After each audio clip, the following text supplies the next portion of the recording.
Hello, welcome to special GK classes. देखिए साथियों, ये जो है आरआरबी ग्रुप डी का जो हम टेस्ट सीरीज स्टार्ट किए हुए थे उसके फर्स्ट पार्ट जो है हमने अपलोड किया है और आप लोगों ने जो देख कर उसमें अपना जो प्यार दिखाया है वो बहुत ही सराहनीय है। तो चलिए आज स्टार्ट कर लेते हैं। ये सेकेंड पार्ट है और इसमें हम देखेंगे पूरे 25 से ऊपर क्वेश्चन, क्योंकि ऐसे क्वेश्चन को हमने निकाल दिया है जो करंट रिलेटेड था।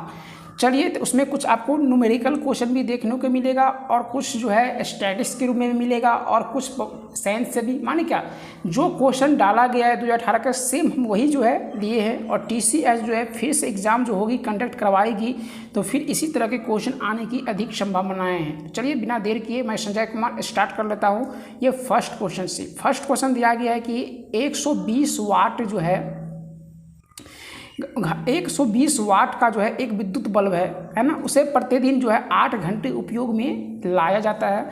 तो आपको निकालना है कि एक दिन में जो है उसके द्वारा खर्च की गई ऊर्जा का इकाई क्या होगा। आपको ये है, तो सबसे पहले हमको दिया क्या गया है, निकालना क्या है और उसमें रिलेशन क्या है, इस चीज़ को खोजना है।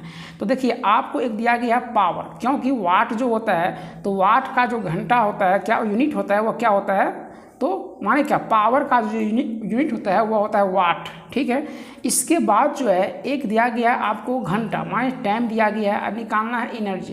तो इस ई में, पी में और टी में रिलेशन खोजेंगे। तो रिलेशन देखिए क्या बनता है। अगर आपको पावर निकालना हो तो होता है माने क्या चीज़, सॉरी एनर्जी, क्या होता है माने क्या एनर्जी अपॉन क्या होता है टाइम। माने क्या एनर्जी में अगर हम टाइम से डिवाइड करते हैं तो ये पावर निकल के आता है। तो अब देख लीजिए आपको पावर कितना दिया गया है, तो 120 वाट दिया गया। तो आप ये लिखिए 120 वाट। इसके बाद जो है आपको एनर्जी निकालना है, तो इसको ऐसे छोड़ दीजिए। टाइम दिया गया आपको 8 घंटा, तो 8 घंटा लिखिए, है ना। इसका एनर्जी निकालने के लिए क्रॉस मल्टीप्लाई हो जाएगा, तो 960 क्या हो जाएगा वाट घंटा। तो ये मेरा आंसर आया वाट घंटा में। लेकिन हमें आंसर दिया गया है किसमें, यूनिट में। तो इसको यूनिट में चेंज करने के लिए इसमें हम क्या करेंगे, तो 1000 जो है ये वाट घंटा से क्या कर देंगे, भाग कर देंगे। वाट घंटा से वाट घंटा कट जाएगा, 1 जीरो से 1 जीरो कट जाएगा, ये 2 जीरो जाएगा, डेसिमल बन के ऊपर हो जाएगा, मान 0.96 यूनिट हो जाएगा। Option number C. अब ये क्वेश्चन होता है कि हमने 1000 जो है वाट घंटा से भाग क्यों किया। तो आपको याद रखना पड़ेगा कि 1 किलो वाट जो घंटा होता है, तो 1 किलो वाट घंटा में क्या होता है, 1000 ये वाट घंटा होता है। इसीलिए हमने क्या किया, 1000 वाट घंटा से इसमें डिवाइड किया है। चलिए नेक्स्ट क्वेश्चन की ओर आगे बढ़ जाते हैं। क्वेश्चन नंबर सेकेंड दिया गया है आपका, वाटर लू का युद्ध जो है ये कब हुआ था। तो ये वाटर लू जो चला था वार, ये 1815 में चला था। ऑप्शन नंबर बी देखिए, ये टाइपिंग एरर है, 1815 ईस्वी में ये युद्ध हुआ था। अब वाटर लू से संबंधित जो है ये किसके बीच हुआ था, इसको जानते हैं। तो देखिए ये हुआ था आपको ब्रिटिश सेना और जो है फ्रांसीसी सेना के बीच लड़ा गया था। आपको ये बात याद रखना है, 1815 में ब्रिटिश सेना और फ्रांसीस जो सेना था तो उसके बीच लड़ा गया था।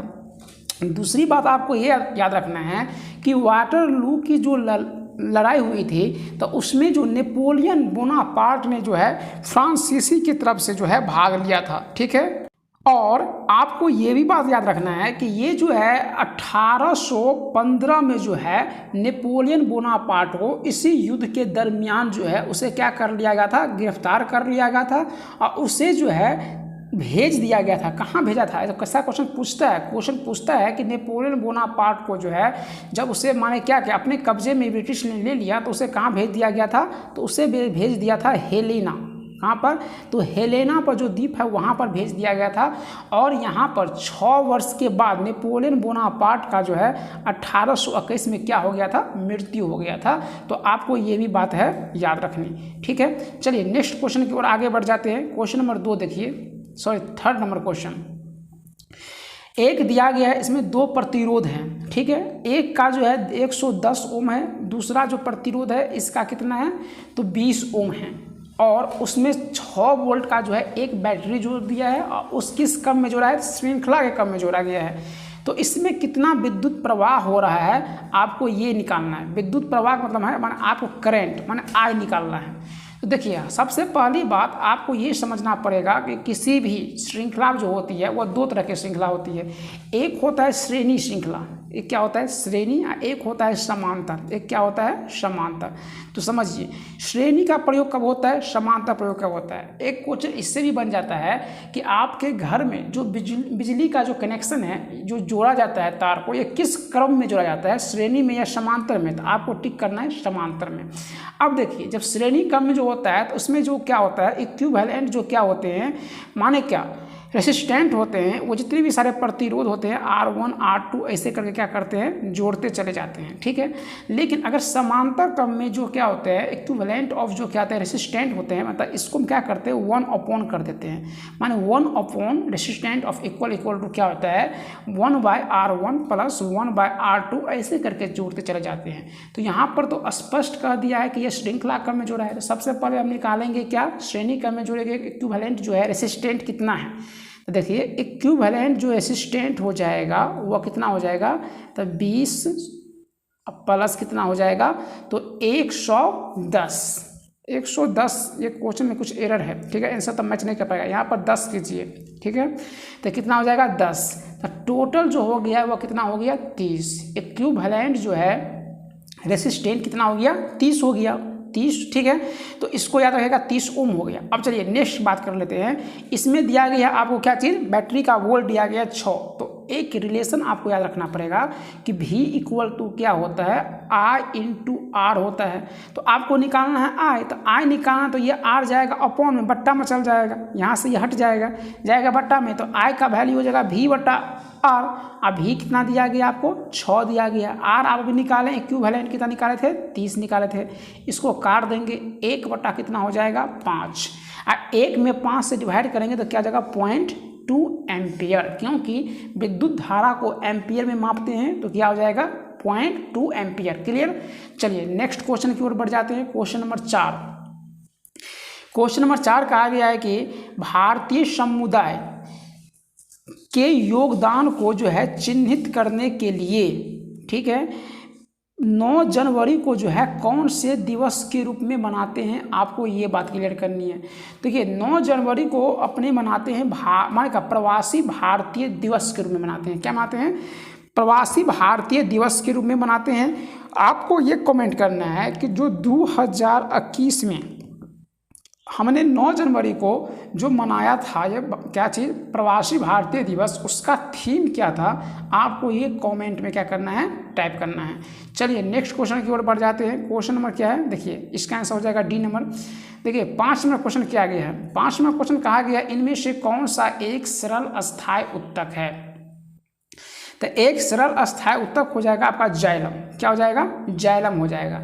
देखिए उत्तक से जो है पौधे के उत्तक जो होते हैं वह क्या होते हैं विभिन्न तरह के होते हैं, जिसमें से बहुत सारे क्वेश्चन बन जाते हैं।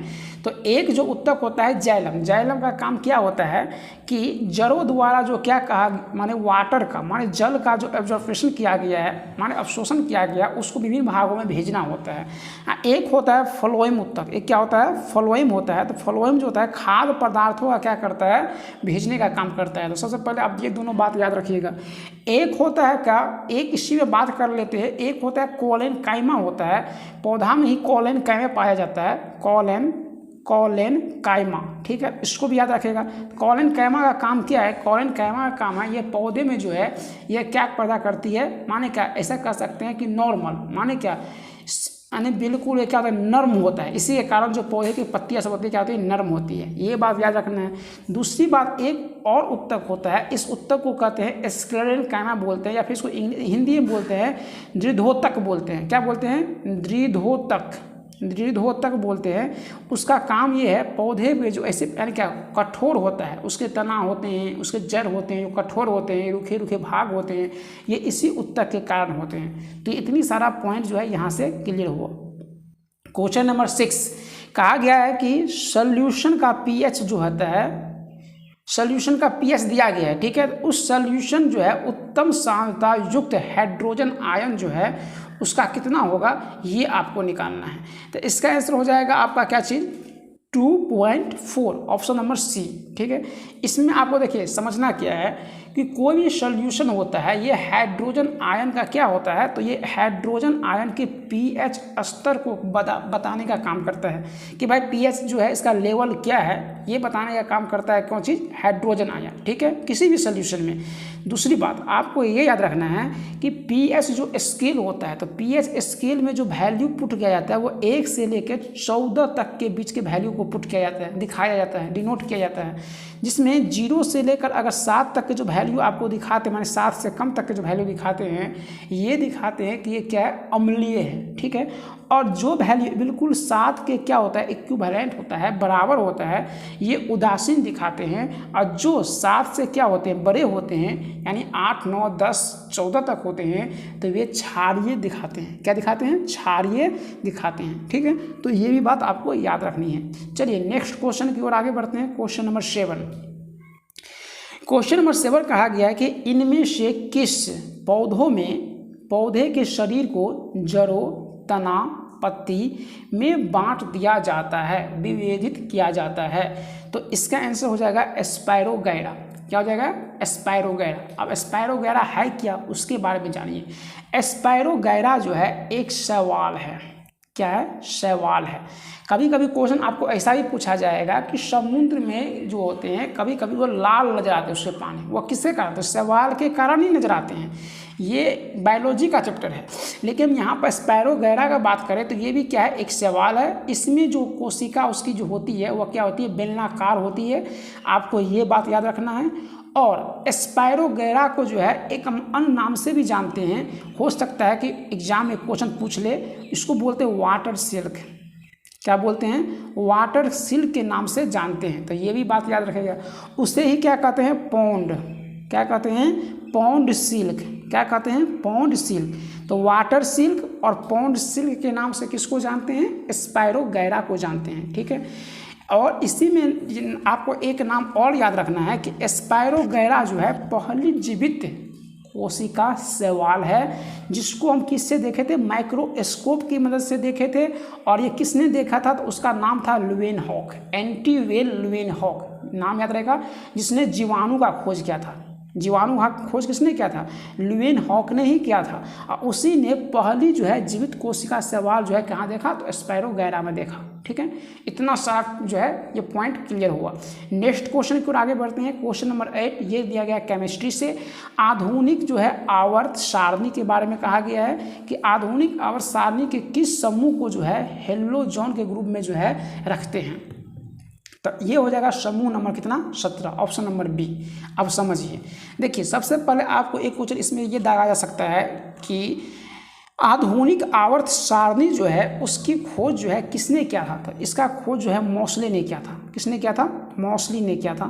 सबसे पहले आपको ये बातें रखना है। और मोसले जो है ये परमाणु संख्या के आधार पर, किस पर, परमाणु संख्या के आधार पर जो है आधुनिक आवर्त सारणी को बनाया था।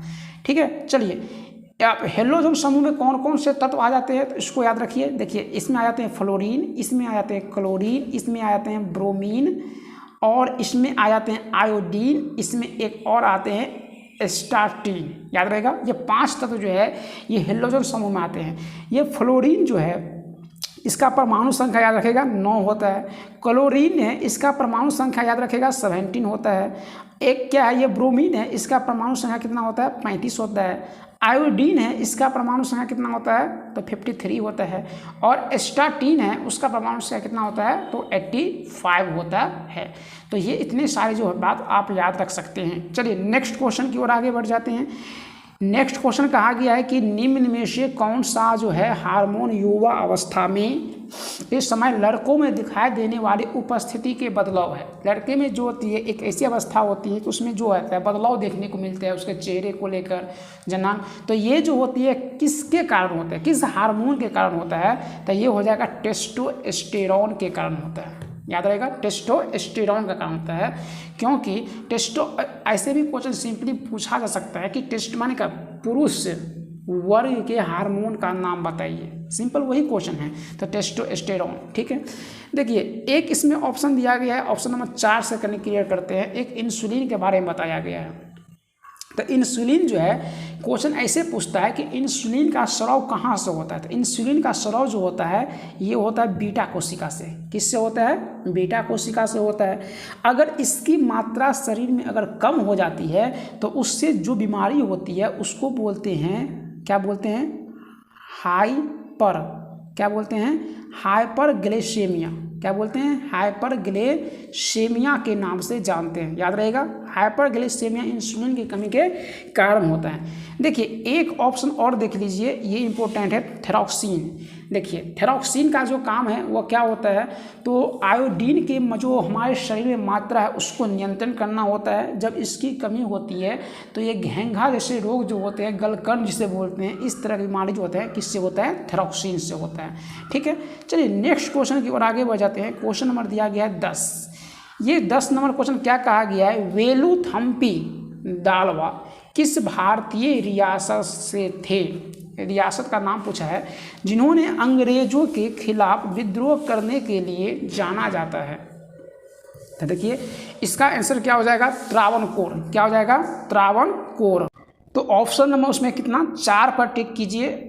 और देखिए ये वेलुथम्पी दालवा से आपको एक बात याद रखना है कि ये जो है ब्रिटिश ईस्ट इंडिया जो कंपनी, जिसका स्थापना जो है 1600 ईस्वी में हुआ था, है ना। 1600 ईस्वी में 31 दिसंबर को किया गया था। तो इसी समय की बात है कि ये जो है माने उसके खिलाफ जो है ना वह क्या कर रहे थे? चले गए थे। इसी को लेकर जो है ये शासक जो है मशहूर हो गए थे। ठीक है, चलिए नेक्स्ट क्वेश्चन की ओर बात करते हैं। क्वेश्चन नंबर 11, यदि दो असमान द्रव्यमान में समान गति ऊर्जा होती है, ठीक है, तो भारी द्रव्यमान डैश में होगा। देखिए सबसे पहले बात आपको समझना क्या पड़ेगा, यहाँ पर ये समवेग के बारे में समझना पड़ेगा, क्योंकि समवेग तो सभी ऑप्शन में है। समवेग कहते किसे हैं, पहले आपको ये चीज़ क्लियर कीजिए। देखिए समवेग जो होता है जिसको मोमेंटम बोलते हैं, और समवेग को जो है हम दिखाते किससे हैं? तो पी से दिखाते हैं। किससे दिखाते हैं? समवेग को दिखाते हैं पी से दिखाते हैं। ठीक है, तो पी इक्वल टू क्या हो जाएगा? तो मास का, और ये क्या होता है? तो वेग माने वेलोसिटी का क्या है? गुणनफल है। ठीक है, अगर ये बात आपको क्लियर हो गया तो ये ऑप्शन को आप आसान से क्या कर सकते हैं? आप देख सकते हैं। देखिए पहला ऑप्शन क्या दिया गया? समान समवेग। अब क्वेश्चन को देखिए, असमान द्रव्यमान में अगर समान गति होगा, ये इसका जो मास है, मास जो है ये क्या है? चेंजेबल है, असमान है, लेकिन इस गति क्या है? समान है। तो उसमें जो क्या होगा? भारी द्रव्यमान, तो ये अगर उसको हम द्रव्यमान को बढ़ा देंगे तो ये समवेग पर उसका क्या प्रभाव पड़ेगा? समझ गए? तो इसका ऑप्शन क्या हो जाएगा? टिक कीजिए। ऑप्शन नंबर कितना हो जाएगा? सी। जब ये द्रव्यमान बढ़ेगा उसको समान रखेंगे तो समवेग भी क्या होगा? अधिक हो जाएगा। तो इसका आंसर क्या आ जाएगा? C number. देखिए एक ऑप्शन दिया गया है गति। गति से भी क्वेश्चन पूछा जाता है। एक होता है गतिज ऊर्जा जिसको किनेटिक एनर्जी बोलते हैं।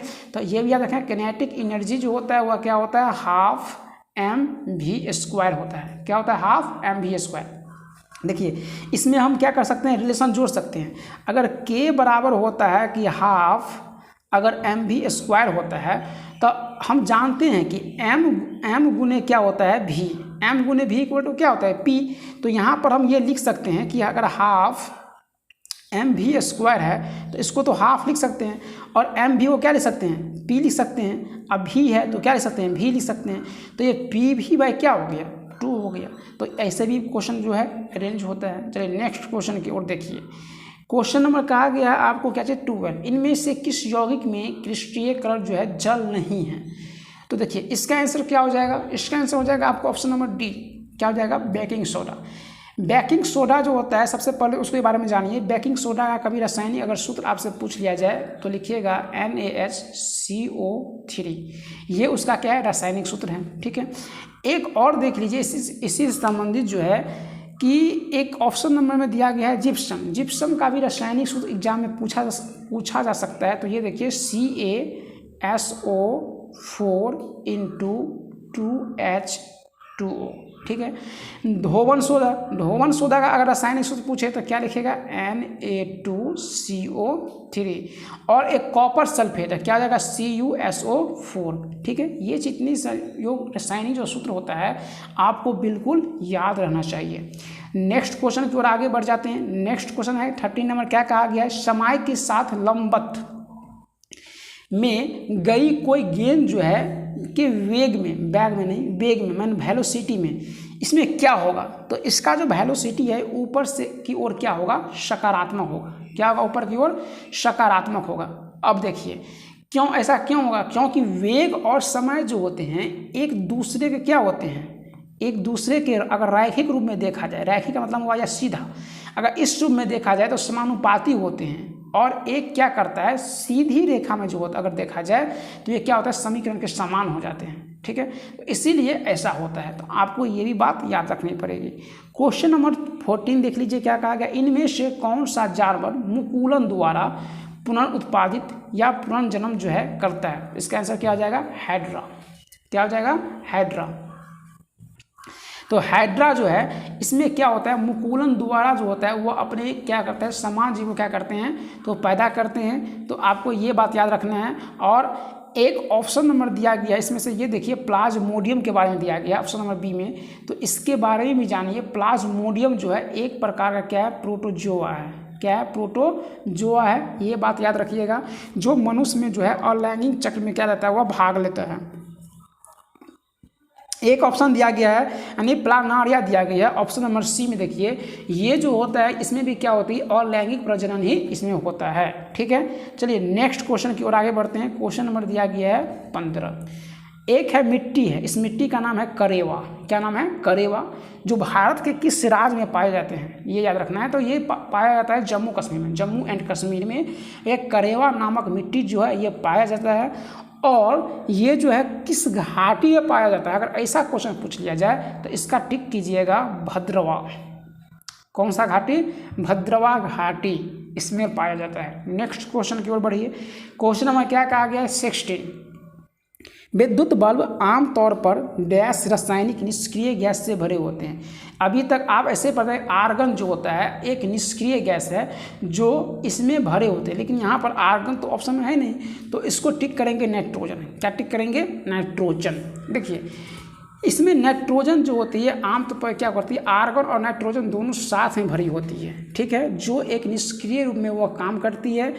और बल्ब में एक क्वेश्चन इससे संबंधित और पूछा जाता है कि बल्ब के में जो पाए जाते हैं फिलामेंट वह क्या होते हैं, टंगस्टन उसे कहते हैं। क्या कहते हैं, टंगस्टन कहते हैं, जिसका जो होता है अगर तापमान देखा जाए तो 3500 डिग्री सेल्सियस के आसपास होता है। ठीक है, चलिए नेक्स्ट क्वेश्चन की ओर आगे बढ़ते हैं। क्वेश्चन में कहा गया है 17 में परमाणु संख्या के आधार पर तत्वों को किसने वर्गीकृत किया है। ये क्वेश्चन अभी हम बताए थे पिछले क्वेश्चन में। देखिए अगर आपसे अगर एक परमाणु संख्या के आधार पर पूछेगा तो टिक करेंगे क्या चीज़, मोस्ले।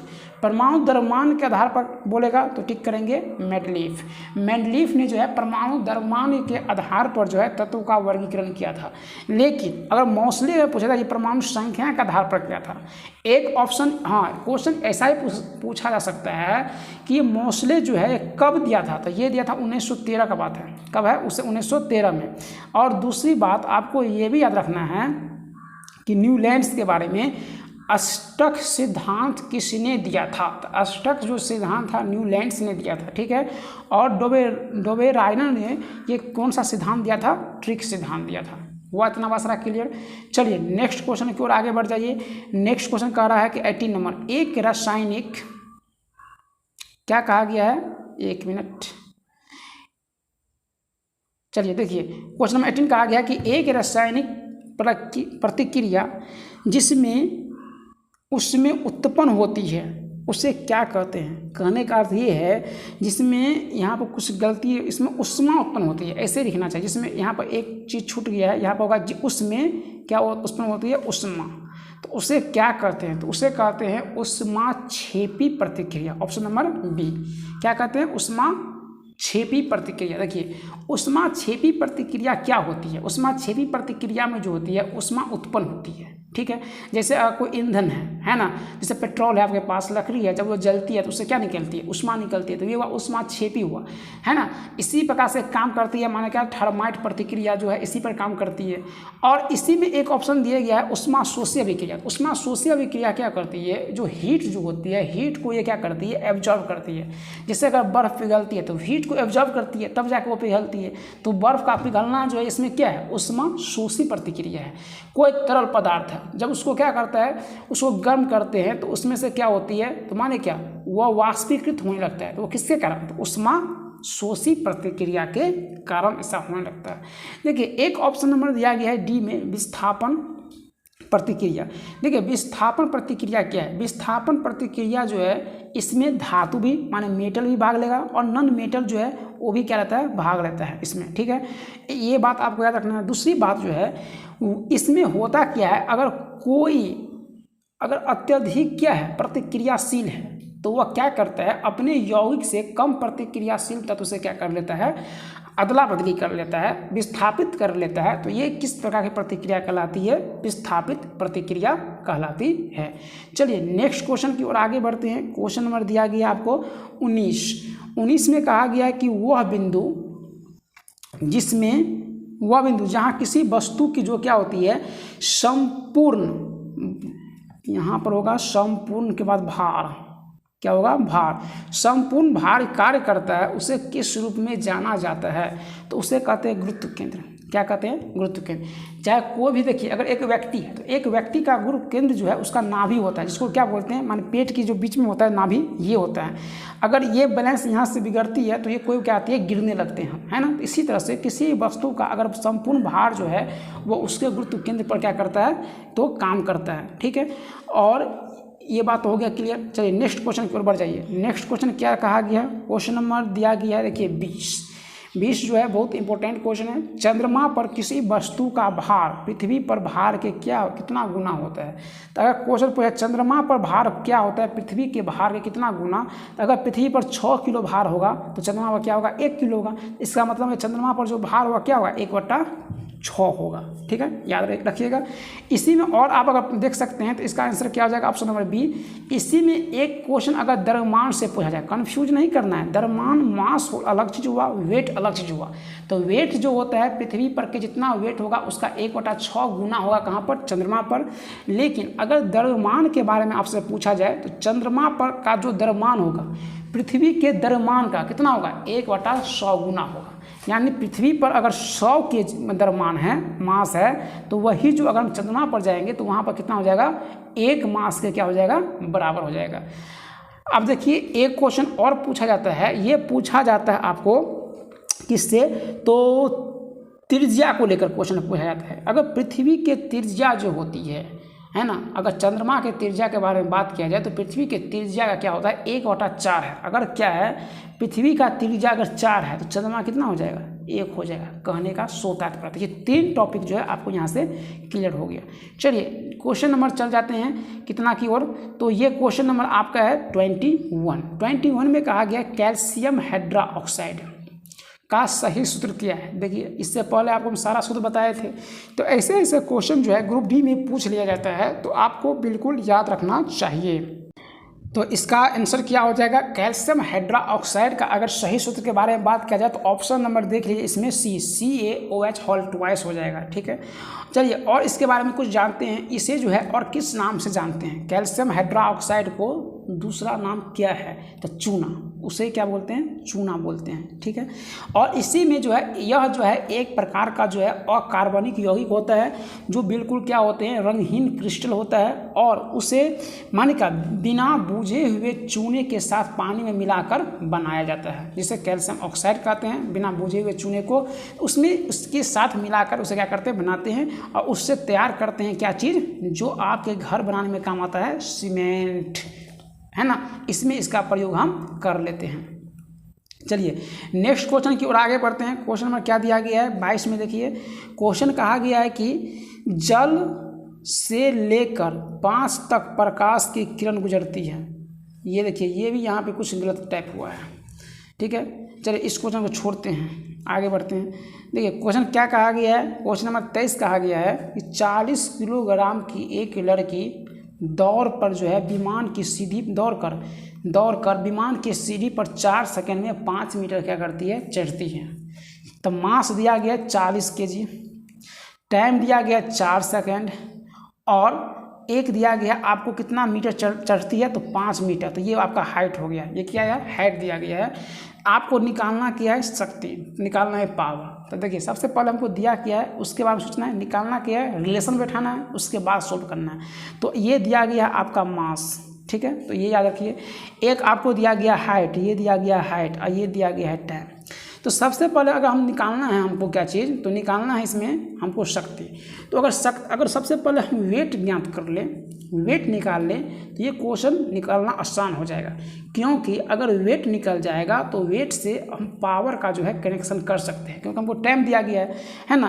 क्योंकि अगर पावर इक्वल टू ये होता है कि अगर वेट मालूम चल जाए तो वेट अपॉन क्या होता है, टाइम होता है। तो अब वो वेट निकालना पड़ेगा, तो वेट निकलेगा कैसे, तो मास इनटू क्या हो जाएगा आपका, ये जो mgh पर निकाल लीजिए ना, mgh, क्योंकि ये जो है कैसे ऊर्जा, स्थितिज ऊर्जा के रूप में काम करेगा, ठीक है। क्योंकि ये इसमें ऊंचाई दिया गया है, तो m का मान कितना दिया गया, 40 दिया गया है। g का मान तो आप जानते ही हैं कितना होता है, 10 मीटर पर सेंटीमीटर स्क्वायर होता है।